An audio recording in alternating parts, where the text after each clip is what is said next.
السلام علیکم، متی اللہ جان، ایم جے ٹی وی۔ آج سپریم کورٹ آف پاکستان میں ایک 5 رکنی بینچ جس کی سربراہی چیف جسٹس عمر عطا بندیال کر رہے ہیں، وہ وزیر اعظم شہباز شریف کی حکومت کی مبینہ مداخلت جو کہ احتساب کے عمل میں یا احتساب عدالتوں میں پروسیکیوشن ٹیم کی تبادلوں کے ذریعے یا پھر ایف آئی اے اور نیب میں تفتیشی افسران کی تبدیلیوں کے ذریعے کی جا رہی تھی، اس کے بارے میں یہ 5 رکنی بینچ آج سماعت کر رہا ہے۔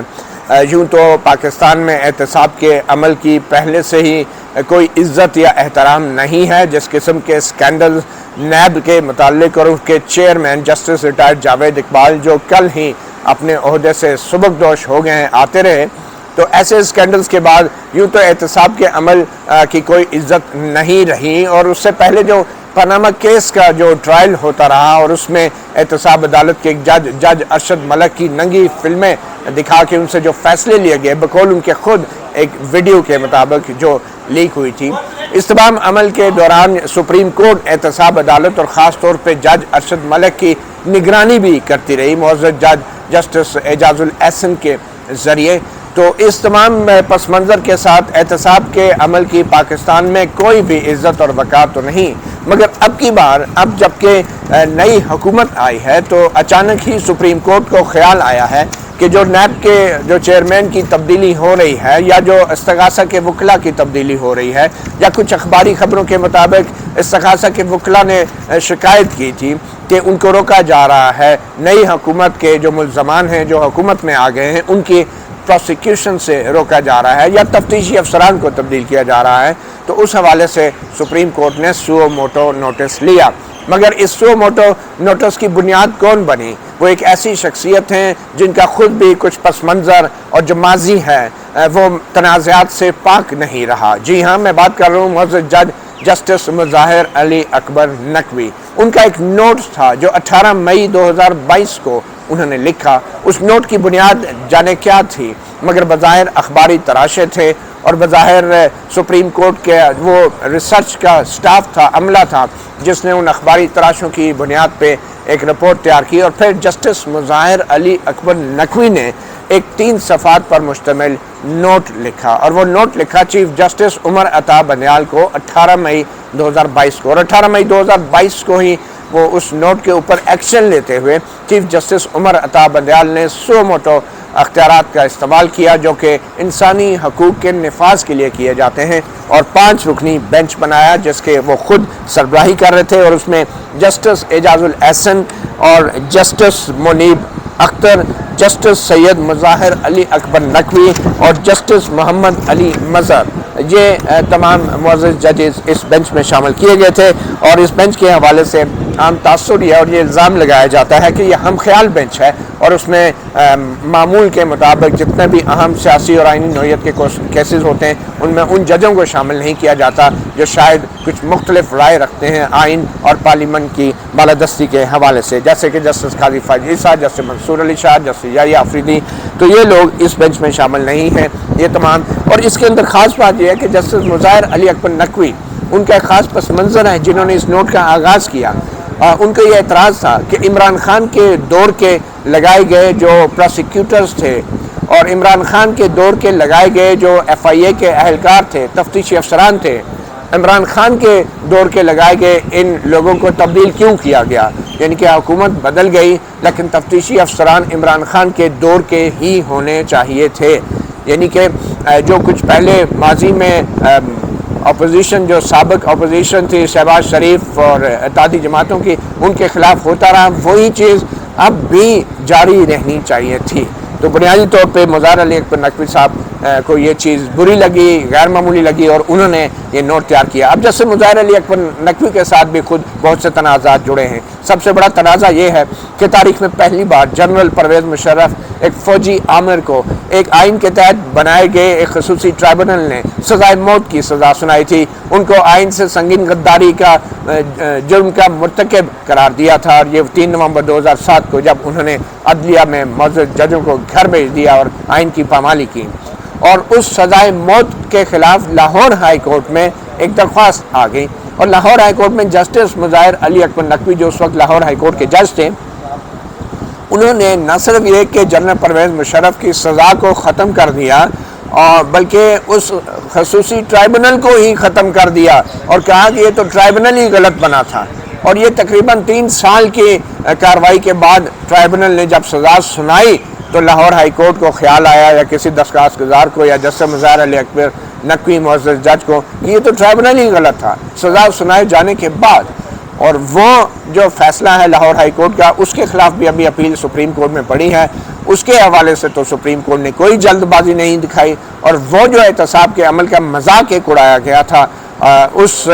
احتساب کے عمل کے اوپر جو اس وقت ایک دھبا لگا تھا اس وقت کسی سپریم کورٹ کو یہ خیال نہیں آیا تھا کہ فوری طور پر سو موٹو نوٹس لیا جائے کیونکہ آئین کے تحت بنائے گئے 3 سال کے بعد ایک خصوصی ٹرائبونل نے ایک فوجی آمر کو تاریخ میں پہلی بار سنگین غداری کا مجرم قرار دیتے ہوئے سزائے موت سنائی تھی اور اس کو اچانک ختم کر دیا ہائی کورٹ نے. تو اس پہ کوئی سو موٹو نہیں لیا گیا. پھر جسٹس مظاہر علی اکبر نقوی کے خلاف اپنے خلاف سپریم جوڈیشل کونسل میں بھی ریفرنس چلتا رہا اور پھر انہیں شو کاز نوٹس بھی جاری کیا گیا تھا. ان کے اوپر الزامات تھے کہ انہوں نے کچھ مقدمات کے فیصلے متنازع انداز میں کیے جو جج کو نہیں کرنے چاہیے اور اس کے اوپر جب ایک ریفرنس تیار ہوا شوکاز نوٹس جاری کیا گیا تو جوڈیشل کونسل نے کہا چلو خیر ہے کیونکہ وہ ہائی کورٹ کے جج تھے انہوں نے ایسے متنازع فیصلے کر دیے تو اس کے اوپر سپریم کورٹ اپیل میں ان متنازع فیصلوں کو جو ہے وہ سیٹ اسائڈ کر سکتی تھی تو اس کے اوپر ریفرنس جو ہے نہیں بننا چاہیے. مگر الزام صرف متنازع فیصلوں کا نہیں تھا ان متنازع فیصلوں کے پیچھے جڑے کچھ ذاتی مفادات کا الزام بھی تھا جن کی تحقیقات جوڈیشل کونسل کر رہی تھی مگر بعد میں وہ تحقیقات بھی ختم کر دی گئیں. مگر ایک اور جو محض اتفاق تھا کہ جسٹس مظاہر علی اکبر نقوی کو سینیارٹی کے اصول کی پامالی کرتے ہوئے سپریم کورٹ میں لایا گیا اور نہ صرف یہ کہ ان کو سپریم کورٹ میں لایا گیا بلکہ جسٹس وقار سیٹھ جنہوں نے خصوصی ٹرائبونل کے سربراہی کرتے ہوئے جنرل پرویز مشرف کو سزائے موت سنائی تھی جسٹس وقار سیٹھ کا مبینہ طور پہ حق مارا گیا اور جسٹس وقار سیٹھ نے مرحوم جسٹس وقار سیٹھ نے جو اس وقت پشاور ہائی کورٹ کے چیف جسٹس تھے اور سینئر تھے جسٹس مظاہر علی اکبر نقوی سے تو اس کے خلاف ایک تحریری درخواست بھی سپریم کورٹ میں دی تھی کہ جناب میری سینیورٹی ہے سپریم کورٹ میں آنے کی تو جسٹس مظاہر علی اکبر نقوی کو کیوں لایا جا رہا ہے. مگر سپریم کورٹ کے معزز ججز نے چیف جسٹس گلزار احمد نے اس وقت جسٹس وقار سیٹھ کی درخواست کو اس قابل نہیں سمجھا کہ اس پہ فوری طور پہ کوئی فیصلہ دیا جاتا سینیورٹی کے اصول کو عدالتی فیصلے کے ذریعے طے کیا جاتا. اس درخواست کو لٹکایا گیا جب تک کرونا نہیں آیا اور جسٹس وقار سیٹھ جو ہے کرونا کے باعث بظاہر جو اللہ کو پیارے ہو گئے تو chief justice Gulzar Ahmed justice Mazahar Ali Akbar Naqvi کو سینیورٹی کے اصول کی پامالی کرتے ہوئے سپریم کورٹ میں لانے میں کامیاب بھی ہو گئے. تو اس تمام عمل میں بھی احتساب کے عمل کی ساکھ کا کوئی نقصان نہیں ہوا اور یہ جو سپریم کورٹ خود کرتی ہے یہاں پہ جو فیصلے ہوتے ہیں کیا وہ احتساب کے عمل کا حصہ نہیں ہے. مگر یہاں پہ سپریم کورٹ میں جس طریقے سے بینچ بنائے جاتے ہیں بظاہر پسندیدہ ججوں کے ہم خیال ججوں کے اور جو فیصلے دیے جاتے ہیں مخصوص حکومت جب آ گئی تو اب یہ کہا جا رہا ہے کہ یہ تبادلے اور تبدیلیاں کیوں کی جا رہی ہیں جو عمران خان کے لوگ لگائے گئے ہیں انہی کو برقرار رہنا چاہیے جنہوں نے یہ کیسز بنائے تھے اور جن کیسز کی بنیاد پہ سپریم کورٹ نے پاناما کا جو ٹرائل کیا تھا جو پاناما کیس سنا تھا اس کے اوپر بھی بڑے تنازعات جڑے ہیں. تو بظاہر یہ لگتا ہے کہ اب موجودہ حکومت کی طرف سے احتساب کے عمل میں جو تھوڑی بہت تبدیلیاں کی جا رہی ہیں اس سے یہ خطرہ بھی ہے کہ جو سپریم کورٹ نے بڑا معروف پاناما کا فیصلہ دیا تھا اور اس فیصلے کے نتیجے میں نیچے احتساب عدالتوں میں موجودہ حکمران جماعتوں کے خلاف کیس چلے تھے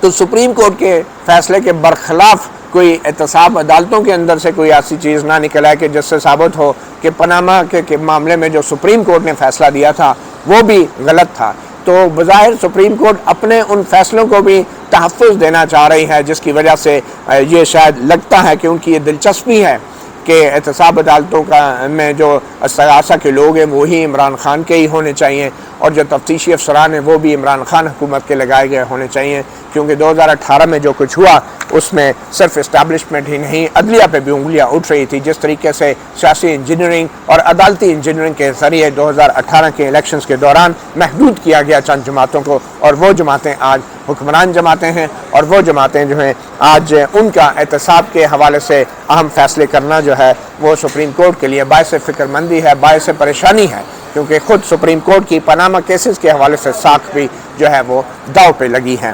تو اس تمام صورتحال کے اندر ہم دیکھ رہے ہیں کہ جس طریقے سے موجودہ حکمران اتحاد کو جو اقتدار دیا گیا ہے، ہاتھ پاؤں باندھے گئے ہیں، وزیر اعظم اور وزیر اعلیٰ پنجاب اور وزیر داخلہ جو ہیں وہ عدالتوں کے چکر لگا رہے ہیں، ضمانتوں پہ ہیں، کسی وقت بھی جیل جا سکتے ہیں، تو یہ اس کام کے لیے حکومت میں شاید نہیں ان کو آنے دیا گیا تھا کہ وہ ایسے عدالتوں کے جو عمل ہے اس کو اس طریقے سے اس میں تبدیلی لائیں کہ جس سے سپریم کورٹ کے پاناما کے معاملے پہ ماضی کے فیصلوں پہ بھی انگلیاں اٹھنا شروع ہو جائیں یا وہ غلط ثابت ہو جائیں، کیونکہ احتساب عدالت میں جب یہ معاملہ غلط ثابت ہوگا تو اس سے یقینی طور پہ سوال اٹھیں گے کہ پھر سپریم کورٹ نے کیسے جو ہے پاناما کیس میں یہ سارے معاملات کیے اور کس طریقے سے شواہد اکٹھے کیے اور کیا ہوا۔ تو آج کے کیس کی جو مختصر آپ کو بتاتا چلوں، آج جو 5 رکنی بینچ ہے اس نے اٹارنی جنرل سے اور ڈی جی ایف آئی اے سے رپورٹیں طلب کی تھی۔ ان سے کہا گیا تھا کہ وہ یہ بتائیں کہ جو ایف آئی اے اور جو وفاقی حکومت ہے اس نے ایگزٹ کنٹرول لسٹ کے حوالے سے جو ایگزٹ کنٹرول لسٹ میں جو نئی پالیسی لائی ہے، نئے قواعد میں جو ترمیم کی ہے، بہت سے لوگوں کو نکالنے کی بات کی ہے، وہ کیسے انہوں نے قانون میں ترمیم کر دی اور کیا نیب سے مشورہ لیا گیا تھا یا نہیں۔ تو یہ حکم تھا پچھلی سماعت میں اٹارنی جنرل کو، پھر ایف آئی اے سے تفصیلات مانگی گئی تھی کہ کتنے کیسز پینڈنگ ہیں جو موجودہ حکمران جماعت کے خلاف بھی ہیں یا دوسرے جو بھی بڑے کیسز ہیں، اور پھر تمام متعلقہ ادارے یہ سرٹیفائی کریں گے کہیں ریکارڈ غائب نہ ہو گیا۔ یہ لاسٹ ہیئرنگ کی ریمارکس ہیں، آبزرویشن ہیں، کئی کیسز میں ریکارڈ غائب ہو گیا، اور خاص طور پہ جسٹس مظاہر علی اکبر نقوی جو اس بینچ کا حصہ ہیں، جو پہلے ہی یہ اپنی رائے دے چکے ہیں کہ یہ سو موٹو کا فٹ کیس ہے، وہ بھی اس بینچ پہ موجود ہیں، اور اب کم از کم اٹارنی جنرل یہ نہیں کہہ سکتے کہ پہلے اس کے قابل سماعت ہونے پہ بات ہونی چاہیے، کیونکہ ایک ایسے معزز جج بھی اس بینچ پہ موجود ہے جو پہلے تحریری طور پہ کہہ چکے ہیں کہ it's a fit case in his opinion کہ یہ سو موٹو ہے، تو مینٹینیبلٹی پہ بات نہیں ہو سکے گی۔ تو بہرحال آج جو اٹارنی جنرل نے ریکارڈ جمع کرایا ہے اس کی بھی مختصراً آپ کو میں بتاتا چلوں، مگر اس سے پہلے ہم ذرا آغاز میں چلے جائیں گے کہ جسٹس مظاہر علی اکبر نقوی نے جو نوٹ شروع میں دیا تھا، جس نوٹ کی بنیاد پہ یہ ساری کارروائی موجودہ حکومت کے خلاف شروع ہوئی، وہ کیا تھا۔ اس نوٹ کے مطابق جسٹس مظاہر علی اکبر نقوی یہ کہتے ہیں کہ ان کے نالج میں آیا ہے کہ بہت سے جو سیاسی جماعت ہیں جو اب حکومت میں آ چکی ہیں، ان کے اوپر کرپشن کے الزامات ہیں، اختیارات کے ناجائز استعمال کے الزامات ہیں، منی لانڈرنگ کے اور زمینوں پہ قبضے کے الزامات ہیں۔ زبردست میڈیا کو مواد فراہم کیا گیا ہے جیسے پاناما کے اندر ریمارکس آبزرویشن آتی تھی، اب ایک معزز جج جسٹس مظاہر علی اکبر نقوی نے نوٹ میں لکھا ہے، اور یہ کیسز مختلف عدالتوں میں پینڈنگ ہیں اور وہ زیر تفتیش ہیں، تبادلے کیے گئے ہیں، پوسٹنگز کی گئی ہیں، کرمنل انویسٹیگیشن ایجنسیز کے اندر جو لوگ انویسٹیگیٹنگ افسر ہوتے ہیں ان کے تبادلے کیے گئے ہیں، اور اس سے یہ تاثر ملا ہے کہ جو موجودہ حکومت ہے وہ ان مقدمات کے اوپر اثر انداز ہونے کی کوشش کر رہی ہے، اور اس بات کا بھی امکان ہے کہ جو شواہد ہیں، جو ثبوت ہیں، ان کو ٹیمپر کیا جائے یا وہ شواہد غائب کر دیے جائیں، اور خاص طور پہ وہ شواہد جو پروسیکیوشن ایجنسی کے تحویل میں ہیں۔ تو اس طرح کی یہ تمام چیزیں ظاہری بات ہے اب یہ لگ رہا ہے کہ ایک سپریم کورٹ کی طرف سے بھی ایک لانگ مارچ ہے موجودہ حکمران اتحاد کے خلاف، اور اس طرح کے ریمارکس جو ہیں وہ نچلی عدالتوں کے جو ججز بیٹھے ہیں وہ جب موڈ دیکھیں گے سپریم کورٹ کا تو ان کی کیا ہمت ہوگی کہ وہ دوسری طرف یا کسی کے ملزم کے حق میں فیصلہ دیں گے۔ تو اب اس طرح کے ریمارکس، آبزرویشن اور سو موٹو نوٹ کی بنیاد پہ جو احتساب کے عمل کا اب حشر ہوگا، اور جو پہلے بھی ہوا پاناما کیس کے ٹرائل میں آبزرویشنوں کی وجہ سے، ریمارکس کی وجہ سے اور جے آئی ٹی بنانے کی وجہ سے، وہ بھی ہمارے سامنے، اور اب ایک بار پھر یہ پاناما کیس 2 کچھ ہمارے دوست اس کو کہہ رہے ہیں، یہ وہ معاملہ اب چل پڑا ہے، اور سپریم کورٹ کے جو بھی پروسیڈنگ ہوگی، جو بھی آبزرویشن ریمارکس ہوں گے، ان کا اثر براہ راست نیچے احتساب عدالتوں اور تفتیشی افسروں اور تفتیشی ایجنسیوں پر بھی ہوگا، تو اس سے جو ہے انصاف کا بول بالا ہوگا اور انصاف کی ساکھ جو ہے بظاہر بحال کی جا رہی ہے۔ تو اس نوٹ میں یہ بھی کہا گیا ہے کہ لاہور میں ایک اسپیشل جج، باقاعدہ ایک جج کا نام لیا گیا، اسپیشل جج سینٹرل 1، وہاں پہ کیس چل رہا تھا ایک بڑے ہائی پولیٹیکل آفس کے خلاف، بظاہر یہ پرائم منسٹر شہباز شریف کی بات ہو رہی ہے، اور پروسیکیوٹر جو ایف آئی اے کو ریپرزینٹ کر رہا تھا اس کو مبینہ طور پہ یہ ہدایت دی گئی کہ وہ اس کیس میں پیش نہ ہو، کیونکہ جو ملزم ہے وہ بڑے اونچے عہدے پر آنے والا ہے، یعنی ابھی شہباز شریف نے حلف نہیں اٹھایا تھا، اور جو متعلقہ جو حلقے ہیں وہ مزید اب دلچسپی نہیں رکھتے اس مقدمے میں جو کہ ایک اس ملزم کے خلاف ہیں. تو یہ سپریم کورٹ کے جج نے تحریری طور پہ ریکارڈ کا حصہ بنایا، پروسیڈنگ میں ریمارکس سامنے آئے اور پھر جو سوال جواب ہوئے، اور اب یقینی طور پہ اس سے تاثر یہی مل رہا ہے کہ یہ موجودہ حکومت جو ہے یہ آنیسٹ نہیں ہے، یہ چور ہے. اور یہ سپریم کورٹ سے اس قسم کے جب سوال جواب اور آبزرویشن آئیں گی تو پھر احتساب کے عمل کی جو عزت بنے گی، اور جو نیچے ارشد ملک جیسے معزز ججز ہوں گے تو وہ کیا فیصلے دیں گے وہ ہم سب کو پتہ ہے. تو پھر اس طرح کی تفصیلات کا بھی ذکر کیا جسٹس مظاہر علی اکبر نقوی میں، اور پھر یہ کہا کہ اس بات کو بھی ہمیں دیکھنا ہوگا کہ نئی گورنمنٹ جو ہے اس نے ڈی جی ایف آئی اے بھی تبدیل کر دی ہے. اندازہ لگائیں، عمران خان کا لگایا ہوا ڈی جی ایف آئی اے اس کو شہباز شریف نے تبدیل کر دیا ہے. عمران خان کا ڈی جی ایف آئی اے کو کیوں تبدیل کیا گیا؟ اب یہ بھی سوال اٹھائے جائیں گے. اور ایف آئی اے ثناء اللہ عباسی کو تبدیل کر دیا ہے، وہ اچھا بھلا رگڑا لگا رہا تھا اس کو تبدیل کر دیا. بہرحال یہ تو میری اپنی آبزرویشن ہے. اور پھر یہ بھی کہا کہ ایک ڈائریکٹر ڈاکٹر محمد رضوان اس کی تو وفات ہو گئی ہے، اس کو ہارٹ اٹیک ہو گیا. اب اس کا بھی ذکر کیا گیا بیچ میں کہ وہ جو پرانا ڈائریکٹر تھا. اور پھر یہ بھی کہا کہ بہت سارے جو تفتیشی افسران ہیں مختلف مقدمات میں ان کو تبدیل کر دیا گیا ہے. اور یہ کریڈیبل رپورٹس ہیں، یہ معزز جج کہہ رہے ہیں جسٹس مظاہر علی اکبر نقوی کہ کریڈیبل رپورٹس ہیں کہ کوششیں کی جا رہی ہیں کہ شواہد کو تبدیل کیا جائے. اب یہ کریڈیبل رپورٹ یا تو انٹیلیجنس ایجنسیز کی ہو سکتی ہیں، جسٹس مظاہر علی اکبر نقوی کو خصوصی طور پہ دی گئی ہوں گی، یا پھر اخباری تراشے ہو سکتے ہیں، یا پھر خفیہ لوگ ہو سکتے ہیں جو جسٹس مظاہر علی اکبر نقوی معزز جج سے ملاقاتیں کرتے ہوں گے، اور پتہ نہیں کریڈیبل رپورٹس کیسے آ گئی ہیں. تو وسل بلورز جو ہیں جو کہ خفیہ معلومات بظاہر دے رہے ہیں، جو باتیں کر رہے ہیں، اور یہ وسل بلورز شاید سپریم کورٹ کے معزز ججز کو چیمبرز میں ملتے ہیں یا کیا، اس کا بھی اب پتہ نہیں ہے. ان وسل بلورز کو بھی ہاؤنڈ کیا جا رہا ہے اور ان کو ہراس کیا جا رہا ہے. اور جو پرنٹ اور الیکٹرانک میڈیا ہے اس میں بھی ایسی خبریں چھپ رہی ہیں. ہم تو روزانہ خبریں بھی پڑھتے ہیں، ٹاک شوز بھی دیکھتے ہیں، اور یہ الزامات لگائے جا رہے ہیں کہ جو عہدیدار ہیں، جو حکومت کے عہدیدار ہیں، جو پبلک عوامی عہدہ رکھنے والے لوگ ہیں، وہ قانون کے راستے میں رکاوٹیں ڈال رہے ہیں. یہ اس طرح کے اقدامات جو کہ مظاہر علی اکبر نقوی صاحب نے کہا کہ ہو رہے ہیں، ان کا بالکل ہو رہے ہیں، اور ایسے صرف مفاد عامہ کے خلاف ہی نہیں بلکہ قانون کی بالادستی کے اوپر بھی ایک سوالیہ نشان ہے، اور جو قانونی جو عمل ہے اس کے اوپر بھی سوالیہ نشان ہے، اور بنیادی انسانی حقوق کی بھی خلاف ورزی ہے، اور وہ عدلیہ کی آزادی کی بھی خلاف ورزی ہے ماشاءاللہ. اور یہ جو ریمارکس اور آبزرویشن آئے ہیں اس سے جو متحد عدلیہ ہے وہ اور زیادہ آزاد ہوگی. تو as a guardian of fundamental rights of citizens and custodian of the constitution, Justice Mazahar Ali Akbar Naqvi کہہ رہے ہیں اب یہ اس عدالت کی ڈیوٹی ہے کہ مناسب احکامات جاری کرے تاکہ فیئر منصفانہ احتساب کا عمل کیا جائے، اور اس طرح کے قوانین اور اس طرح کے اقدامات جو حکمران جماعت کے اپنے فائدے میں ہیں ان کے خلاف بھی کارروائی فوری طور پہ رد عمل دیا جائے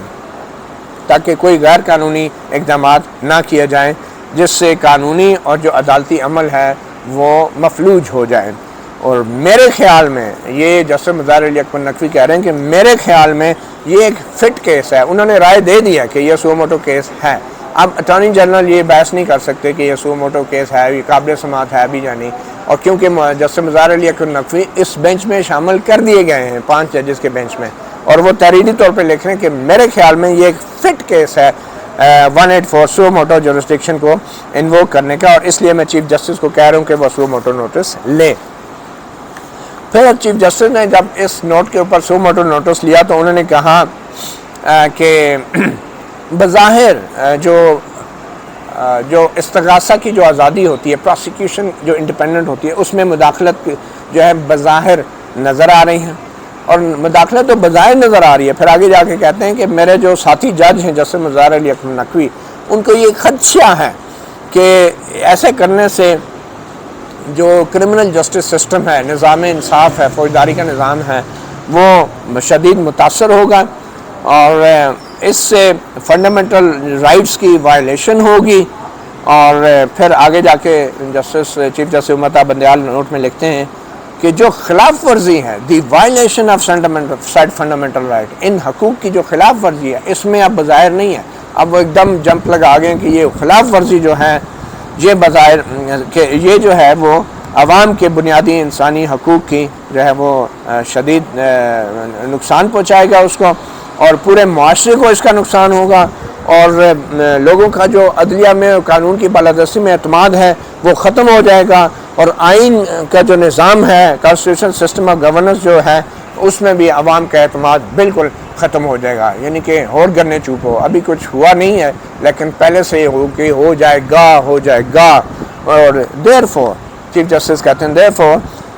ان خدشات کے پیش نظر جو ہے I therefore invoke the jurisdiction of this court under Article 184(3). اب کانسٹیٹیوشن میں یہ I کا لفظ نہیں ہے، کانسٹیٹیوشن میں لکھا ہے کہ سپریم کورٹ جو ہے وہ 1843 کی جورسڈکشن وہ کرتی ہے، لیکن چیف جسٹس کہہ رہے I مطلب یہ چیف جسٹس کا اختیار ہے کریں. آئین میں یہ نہیں لکھا کہ چیف جسٹس انووک کرتے ہیں، آئین میں لکھا ہے کہ supreme court has to invoke. یہ ورڈ I یوز کیا ہے چیف جسٹس عمر عطا بندیال نے، اور پھر انہوں نے وہ بینچ بنا دیا 5 ججوں کا. اب جو اہم بات ہے کہ اٹارنی جنرل نے کیا جواب دیا ہے اس تمام معاملے میں. اٹارنی جنرل نے کہا ہے کہ جناب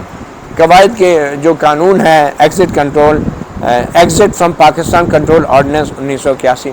اس میں ہر حکومت کو یہ اختیار ہے کہ وہ قواعد بنائے، اور ہم نے قواعد میں ایسی تبدیلی کی ہے کہ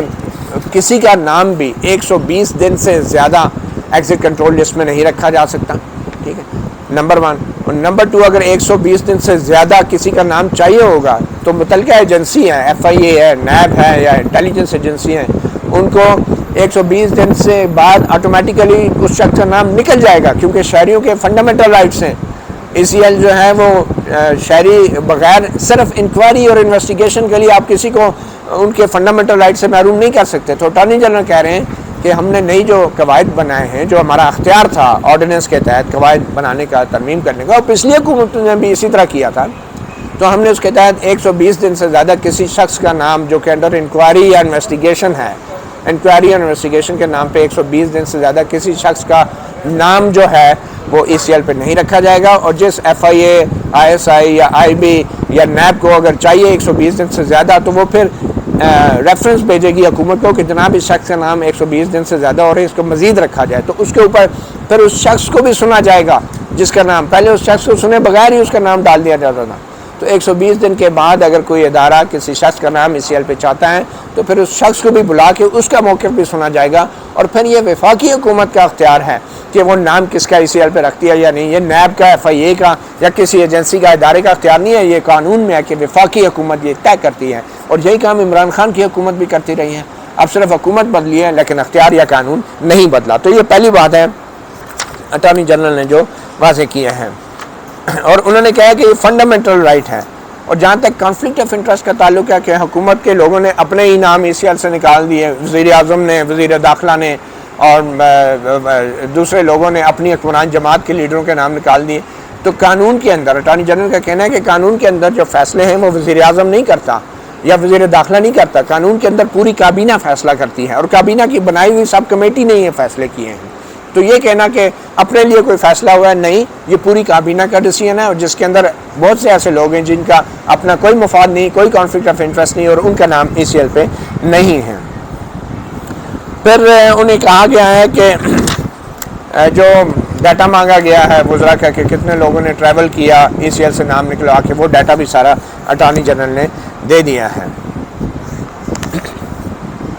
اور پھر یہ بھی اٹارنی جنرل نے واضح کیا کہ قانون کے اندر کہیں یہ نہیں لکھا کہ جو وفاقی حکومت ہے ECL پہ نام ڈالتے وقت یا نکالتے وقت وہ نیب کے مشورے کی پابند ہے یا نیب کی ہدایات کی پابند ہے یا FIA یا کسی ادارے کی. وفاقی حکومت ہے، اور اس کے پاس یہ اختیار ہے کہ وہ از خود یہ فیصلہ کرتی ہے میرٹس کے اوپر، شواہد کی بنیاد پہ اور اداروں کی درخواست کی بنیاد پہ، اور لوگوں کو سن کے کہ کس کا نام ECL پہ ڈالنا ہے یا نہیں ہے. اور پھر یہ بھی اٹارنی جنرل نے کہا کہ جو بڑے پیمانے پہ تبادلے کیے گئے تھے یہ بہت سارے تبادلے اور تعیناتیاں جو ہیں وہ عمران خان کی حکومت نے پہلے سے کر رکھی تھی. ابھی کچھ تبادلے اتنے ہوئے ہی نہیں جو کہ جس طرح کا شور ڈالے جا رہے ہیں. اٹارنی جنرل نے کہا اور پھر انہوں نے سابق director general FIA Bashir Memon کی مثال دی کہ وہ آن ریکارڈ ہیں, انہوں نے انٹرویو دیے کہ عمران خان کی حکومت انہیں بلا کے پرائم منسٹر دباؤ ڈالتے رہے کہ ان کے سیاسی مخالفین کے خلاف مقدمہ درج کریں. اس وقت جو ہے سپریم کورٹ کو خیال نہیں آیا کہ یہ احتساب کے عمل کی ساخت متاثر ہوگی, لوگوں کا اعتماد جو ہے وہ متزلزل ہوگا نظام انصاف پہ. اس وقت کسی کو خیال نہیں آیا, مگر اٹارنی جنرل کہہ رہے ہیں کہ بشیر میمن نے کہا تھا کہ عمران خان کی حکومت میں زیادہ اس قسم کی کارروائیاں ہو رہی تھی اور احتساب کے عمل کے لیے دباؤ ڈالا جا رہا تھا. اور اٹارنی جنرل نے کہا کہ یہ ریکارڈ کا ایک حصہ ہے اور ریکارڈ سے یہ ثابت ہوتا ہے کہ FIA کے کام کے اندر یا پھر بڑے پیمانے پہ جو تعیناتیاں کے اندر جو پراسیکیوٹر کی تعیناتیاں ہوتی ہیں اس میں کسی قسم کی کوئی مداخلت نہیں کی گئی, اور اس حوالے سے FIA کی فہرستیں بھی اٹارنی جنرل نے پیش کر دی ہیں. اور تقریباً تمام جو لوگ جو عمران خان کی حکومت نے تعینات کیے تھے تو جناب وہی لوگ تعینات ہیں, اور سپریم کورٹ کو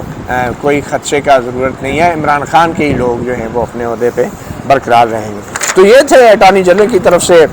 جو ہے دی گئی معلومات, اور اسی طرح FIA نے بھی بڑے پیمانے پہ جو مقدمات اس وقت زیر انویسٹیگیشن ہیں, زیر ٹرائل ہیں, ان کی فہرستیں بھی دی ہیں. مگر ایک دلچسپ جو فہرست سامنے آئی ہے ECL کے ناموں کے حوالے سے, اس میں یہ کچھ مخصوص دستاویز دی گئی ہیں جس میں مختلف اداروں نے ECL پہ نام ڈلوائے, جن میں ISI بھی تھی, MI ڈائریکٹریٹ بھی تھی, انٹیلیجنس بیورو بھی تھا, ہوم ڈپارٹمنٹ بھی تھا, اور ISI کے بہت سے طرف بھیجے گئے نام جو ہیں ان کو نہ صرف یہ کہ ریموو کروایا گیا, بہت سے ایسے نام تھے جو ISI کے کہنے پہ ریموو کروائے گئے. مثلا ایک نام تھا محمد محسن علی جو غازی فورس کا جو رکن تھا, اور اس پہ الزام تھا کہ وہ دہشت گرد کی سرگرمیوں میں ملوث ہے. اس کے حوالے سے ISI نے کہا کہ ان کا نام جو ہے ECL پہ ڈال دیا جائے, تو یہ نام جو ہے وہ ECL پہ ڈال دیا گیا. اور پھر ایک اور ISI کی طرف سے ایک اور نام جو ECL پہ ڈلوایا گیا وہ عارف محمود تھا جو کہ دہشت گردی کے کارروائیوں میں ملوث تھا. سندھ کے اندر راشد علی تھا, وہ بھی سندھ کے اندر دہشت گردیوں کی کارروائیوں میں ملوث تھا, تو ان کے نام ECL پہ ڈلوائے گئے. اور پھر اسی طرح ایک جو مفرور ہے پاک فوج کا جو ایک بھگوڑا ہے, اس کا نام بھی ECL میں ڈلوایا گیا ہے. اور اسی طرح بہت سے دوسرے نام ECL میں ڈلوائے گئے جو MI ڈائریکٹریٹ کے کہنے پہ ڈلوائے گئے, اور پھر IB intelligence bureau Karachi zone کے کہنے پہ ڈلوائے گئے. مگر کچھ نام نکلوائے بھی گئے, جیسے پنجاب گورنمنٹ کی طرف سے عارف علی قادری کا نام جو ہے وہ اس کے لیے ECL سے نام نکالنے کی سفارش کی گئی. ISI کی طرف سے جو ہے محمد فرحان عمران کا نام جو ہے, محمد فہد عمران کا نام جو ہے وہ ECL سے نکالنے کی سفارش کی گئی. اور اسی ادارے کی طرف سے ڈاکٹر حسن الماب کا نام جو ہے وہ ECL سے نکالنے کی سفارش کی گئی. اور پھر ISI کی طرف سے احسان اللہ پشتین کا نام جو ہے اس کو بھی ECL سے ہٹانے کی سفارش کی گئی. تو یہ جو ہے نام نکالے گئے ہیں وہ وزارت دفاع کی طرف سے اور بڑے پیمانے پہ ISI کی طرف سے جو ہے نام جو آئے تھے ان کو نکالا گیا ہے. اور یہ تمام تفصیلات اب سپریم کورٹ کے سامنے رکھ دی گئی ہیں, اور آج تقریباً 11:15 بجے کے قریب دیکھتے ہیں کہ اب ان رپورٹوں, ان معلومات اور ان معروضات کے بعد سپریم کورٹ جو ہے کیا اس معاملے کو مزید جاری رکھیں گی, اور ایک حکومت کے جو پہلے ہی بڑے عہدیدار ہیں وہ عدالتوں کے بھی چکر کھا رہے ہیں, دھکے کھا رہے ہیں, ضمانتیں کروا رہے ہیں, فرد جرم لگوائیں گے. دوسری طرف سے سپریم کورٹ کی طرف سے یہ جو کارروائی ہو رہی ہے یہ کسی اور کے لیے نہیں تو کم از کم تحریک انصاف کے سربراہ عمران خان کے لیے بڑی اطمینان بخش ہوگی اور بڑی خوشی کا باعث ہوگی, کیونکہ یہاں سے جو چلنے والے ریمارکس ہیں, جو آبزرویشن ہیں, جو ٹکرز ہیں اور جو آرڈرز ہیں اور ہدایات ہیں, اس سے عمران خان کے بیانیے کو یقیناً تقویت مل رہی ہے کہ یہ جو حکومت ہے نہ صرف یہ کہ یہ حکومت کرپٹ ہے بلکہ یہ حکومت جو ہے تمام کے تمام مجرم ہیں, ملزمان ہیں. تو سپریم کورٹ کی طرف سے ایک ایسے نازک مرحلے کے اوپر جو ہے موجودہ حکومت کے حوالے سے اس طرح کے سوالات اٹھانا, آبزرویشن دینا اور ریمارکس دینا یہ اور کسی کے لیے نہیں تو قائد تحریک انصاف کے لیے بہت ہی اطمینان بخش ہوگا، کیونکہ سپریم کورٹ کی طرف سے نکلنے والی آج کل کی یہ خبریں اور ریمارکس تحریک انصاف کے اس بیانیے کو تقویت دیتے ہیں جو بیانیہ 2018 سے پہلے شروع ہوا تھا اور 3.5 سال کے اقتدار کے بعد ابھی بھی ختم نہیں ہوا، اور جو الزام پہلے اسٹیبلشمنٹ پہ لگتا تھا اب لگ یہ رہا ہے کہ اسٹیبلشمنٹ نے اپنا چہرہ بدل لیا ہے مگر اپنا کام نہیں بدلا۔ مطیع اللہ جان، MJ TV سے اتنا ہی، اجازت دیجیے، اللہ حافظ۔